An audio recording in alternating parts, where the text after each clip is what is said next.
বাংলাদেশ সরকারের মন্ত্রী পরিষদে নজিরবিহীন রদবদল নিয়ে চাঞ্চল্যকর তথ্য বেরিয়ে আসে। দর্শক, এক কথা যদি বলি, 111-এর সংখ্যা, তারেক রহমানকে সবসময় 111-এর সংখ্যা তাড়িয়ে বেড়াচ্ছে। বিএনপি জামাতের পক্ষ থেকে বিএনপির ক্ষমতায় টিকে থাকার নিশ্চয়তা পেলেও সবসময় একটা অনিশ্চয়তার মধ্যে এবং আতঙ্কের মধ্যে থাকেন ওয়াকারুজ্জামানকে নিয়ে। কারণ যে অর্থে, যে যুক্তিতে শাহাবুদ্দিন চুপ্পুকে সরানো হয়েছে, ওই অর্থে, ওই যুক্তিতে Wakeruzzaman is also risky for BNP government. ওয়াকারুজ্জামানের ভূমিকা কি, এটা এখনো বিএনপির কাছে রহস্য। Tarique Rahman cannot believe him, because দেখেন, ওয়াকারুজ্জামান একদিকে হাসিনার পতন ঘটিয়েছে, রাইট, আর একদিকে ইউনূস সরকার কায়েমে সহযোগিতা করেছে, আবার ইউনূস সরকারকে বাধ্য করে দ্রুত নির্বাচন আদায় করেছে, এটা তিনি নিজেই বলেন। আর একদিকে রিফাইন্ড আওয়ামী লীগ পুনর্বাসন করতে চেয়েছেন। এখন বিএনপির আমলেও তিনি এখানে আছেন। দর্শক, সব মিলে পরিস্থিতি বিএনপির অনুকূল নয়। বিএনপি ঠিক করতে পারছে না যে কি হচ্ছে, কি হতে যাচ্ছে, তার একটা দ্বিধাদ্বন্দ্বের মধ্যে আছে। তো এই জন্যে বিএনপি যাই করুক না কেন, সব সময় এই হিসাবটা করতে হয় যে ওয়াকারুজ্জামান কখন কি না কি ঘটিয়ে দেয়, কখন কি না কি ঘটিয়ে দেয়। এটা মাথায় রেখে যা করার তা করতে হয়। এখন দেখেন, যদি 111 বা এরকম কিছু ঘটে, অবশ্যই বিএনপির মধ্যে সংস্কারপন্থী একটা অংশ তারেক রহমানকে মাইনাস করতে সেই 111 সরকারের সহায়ক হবে।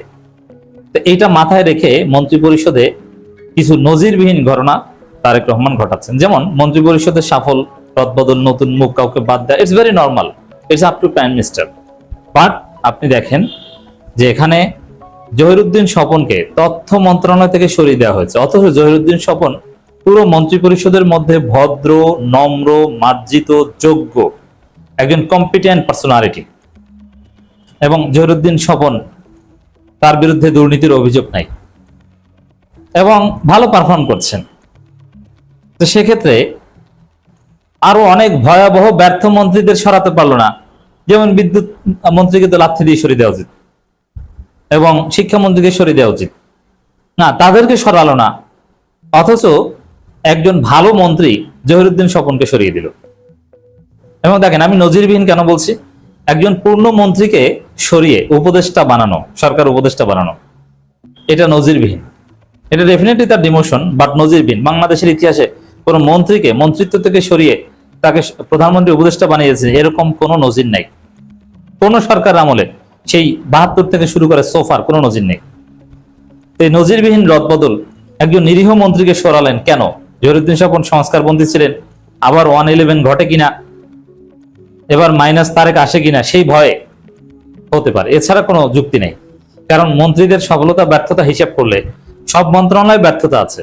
তথ্য মন্ত্রণালয়ে নিয়ে অনেক কথা বলা যায়, ঠিক আছে, কিন্তু তারপরও জহিরুদ্দিন স্বপন ব্যর্থতার কারণে তাকে সরিয়ে দেওয়া হবে, সেই জায়গায় আন্দালিব রহমান পার্থ এসে কি এমন করবে, এটা হিসাবে মিলে না। এটা তারেক রহমান একটা ভয় থেকে করেছেন বলে মনে হচ্ছে, সংস্কার পন্থার ভয় থেকে। ওয়াকারুজ্জামানকে নিয়ে ভয় আছে তারেক রহমানের। এখন দেখেন, যদি ওয়াকারুজ্জামান কু করতে চায় বা এরকম কিছু করতে চায়, তিনি নিজে সামরিক প্রশাসক বা প্রেসিডেন্ট যাই হতে চান না কেন, কোন প্রেসিডেন্ট এটা ঠেকাতে পারবে বলে মনে হচ্ছে না। ইয়াজউদ্দিন যে একদম ঠেকাতে চাননি তা না, 111 ঠেকাতে চেয়েছেন, বলছিলেন যে আমি আমার স্ত্রীর সাথে একটু আলোচনা করে আসি, সেই সুযোগও দেওয়া হয়নি, তিনি সাইন করতে বাধ্য হয়েছে। সেই বিচারপতি আব্দুল সত্তার, সায়েম বা আরো যত সামরিক ঘটনা আছে, রাষ্ট্রপতি খুব সহজেই যে সাইন করতে চেয়েছেন, কখনোই না, তাকে মূলত বাধ্য করা হয়েছে। বাস্তবতা এটাই। সেনাবাহিনী যদি অস্ত্র নিয়ে বঙ্গভবনে যায় কয়েকজন জেনারেল, তখন রাষ্ট্রপতি, তার কিছু করার আদৌ থাকে না। মির্জা ফখরুলেরও যে কিছু করার থাকবে, এটা আমি মনে করি না।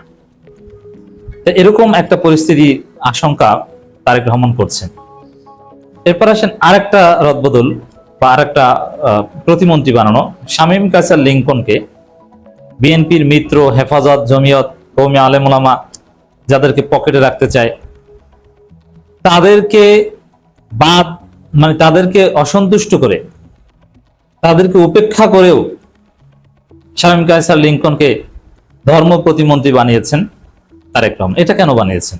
একজন আহলে হাদিস বানানোতে কোনো সমস্যা নাই, বাট এটার পিছনেও এই 111 এর শঙ্কা আছে। মনে রাখবেন, বাংলাদেশে যদি সেনা অভ্যুত্থান হয় সবচাইতে বেশি খুশি হবে এবং জনগণের সমর্থনের একটা বিষয় আছে, সবার আগে একবারে সমর্থন দিবে, ওয়াজ করবে সেই সেনা সরকারের পক্ষে আহলে হাদিসের লোকজন। আহলে হাদিসের সিয়াসাত হচ্ছে যে সেনাবাহিনী দেশ চালাক, এটা আজকে বলে দিলাম।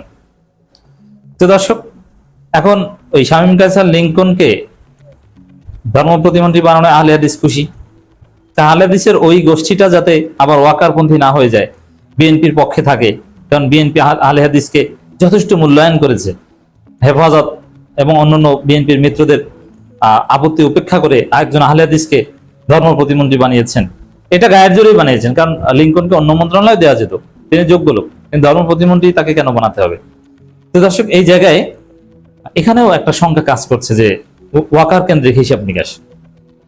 তো দর্শক, বিএনপিকে তাড়িয়ে বেড়াচ্ছে।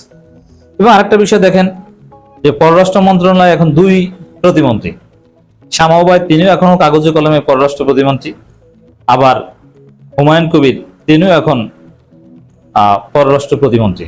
এটাও নজিরবিহীন। বাংলাদেশের ইতিহাসে এক মন্ত্রণালয়ে 2 জন প্রতিমন্ত্রী, আবার একজন মন্ত্রী, 3 জন লোক একটা মন্ত্রণালয় সামলায়, এটা নজিরবিহীন। অবশ্যই এই মুহূর্তে পররাষ্ট্র মন্ত্রণালয় নিয়ে সরকার খুব ব্যস্ত, এটা ঠিক আছে, ভারতের সাথে গভীর খেলা চলছে, এরকম অনেক কথা আছে, রাইট। কিন্তু তা সত্ত্বেও দর্শক, 2 জন যত কঠিন খেলাই হোক, সেটা বিশ্বযুদ্ধকালীন সময় হোক আর যুদ্ধকালীন সময় হোক, একটা মন্ত্রণালয় একজন সামলাবেন, সেখানে একজন প্রতিমন্ত্রী থাকবে, দরকার হলে একজন উপমন্ত্রী থাকবে।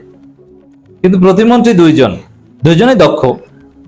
এটা রহস্যজনক এবং এর পেছনে বিশেষ কোন উদ্দেশ্য আছে, একটা শঙ্কা আছে যে সবসময় ওয়াচডগের ভূমিকা পালন করতে হবে। কারণ এই 111 এর ফরমান অনেকটা কিন্তু এই পররাষ্ট্র মন্ত্রণালয়ের সূত্র ধরে আসার একটা বিষয় আছে। যেমন 111 ঘটালে এর নেপথ্যে যুক্তরাষ্ট্র এবং ভারত কাজ করবে, সেনাবাহিনীর মাধ্যমে এটা ঘটবে, বাট যুক্তরাষ্ট্র ভারত কাজ করবে। তো যুক্তরাষ্ট্রকে ডিল করতে হবে, ভারতকে ডিল করতে হবে। খলিলুর রহমান জাতিসংঘ সামলাতে ব্যস্ত, অতএব এখানে সার্বক্ষণিকভাবে কাজ করার বিষয় আছে। তো এখন এই যে 2 জন প্রতিমন্ত্রী, এটা একটা ভয় থেকে, একটা শঙ্কা থেকে, স্বাভাবিক পরিস্থিতি যতই জটিল হোক 2 জন প্রতিমন্ত্রী কোনো দরকার নেই, এটা কোনো নজিরই নেই। তারপরে 2 জন প্রতিমন্ত্রী, এটা কতদিন রাখবেন, দ্যাট ইজ কোশ্চেন। এখন শামা ওবায়দকে সরিয়ে দেন কিনা, খলিলুর রহমানকে সরিয়ে দেন কিনা, না, এটা সম্ভাবনা আমি দেখছি না। তবে এটা একটা সংখ্যা থেকে, একটা ভয় থেকে এই 2 জন প্রতিমন্ত্রী রাখা হয়েছে।